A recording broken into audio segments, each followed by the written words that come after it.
consider myself to be the realest cat that ever hit the industry. And it's probably one of the reasons why I'm not in the industry now, because they wouldn't allow me to be real anymore. So when I chose the name E4Real, I never had a nickname growing up. No E Boogie, no E Ski, no E Love, nothing like that. So I thought about what I heard the most growing up, and some of the crazy stuff I used to say. People would always say, "Is he for real?" So I just put the Eric, because E stands for Eric. So I put the Eric, the E, and the for real, because that's what I heard the most. Honestly, it's a representation of who I am, really and truly. And like I said, that's why I'm not in radio now, because they wouldn't let me be me. My mom worked in country radio, so it kind of sparked a little bit because country radio was big at the time. And no, my mom wasn't a country DJ or nothing. She worked for the general manager. She was secretary. But just being in that environment, I saw the perks that came along with radio. So, of course, it sparked the flame a little bit. And then I used to win on the radio a lot. And I was thinking, okay, wait a minute. My mama worked in country radio. Winning on the radio. I was winning everything. I started winning on radio in 6th grade. And it never stopped, of course, until I started working. I would win so much when I went up there. Every time I go up there, I would ask for a job. So one day, after about 20 times, I was like, you know what?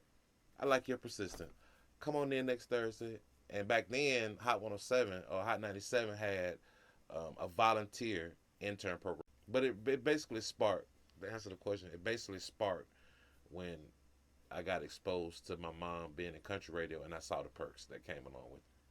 I enjoyed being me and interacting with the people because I was one of those personalities that interacted with everybody. I set goals when I first got started. I said, I'm not going to cuss.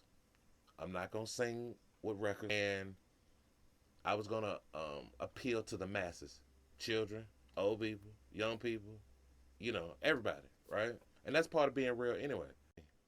When they told me, because just like any other job, you got rules, right? So the radio station goes through these periods where, things change, of course. They're trying to make the situation better or whatever. So when they start making up these crazy rules, and you would think, no, it's radio is the most fun job ever in America. But for me, I never had the passion. So it wasn't like I was just destined to stay in it. But basically, what I didn't like is when they took away from me being me.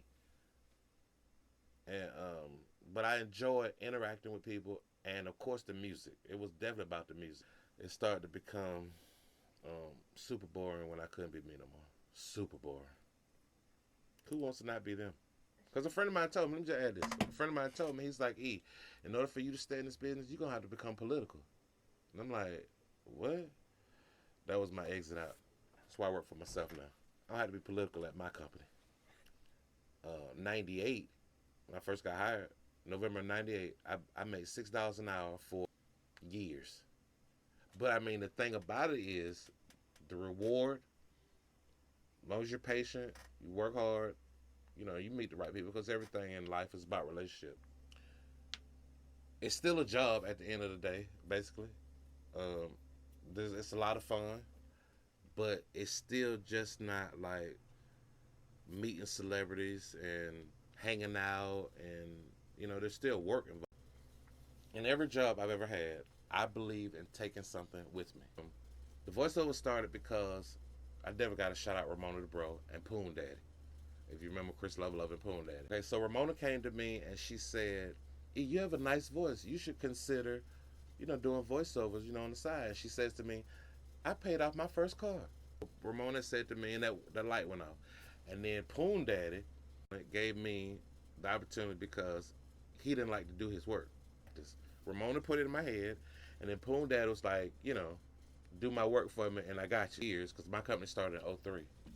But basically, it was just about having something to fall back on after I left radio, and then Ramona kind of put the buzz into me, and then it sparked from there. And I honestly never thought that it would grow like this, but my relationship was so great that I thank God for the relationships, and I thank God for the opportunity to learn the business.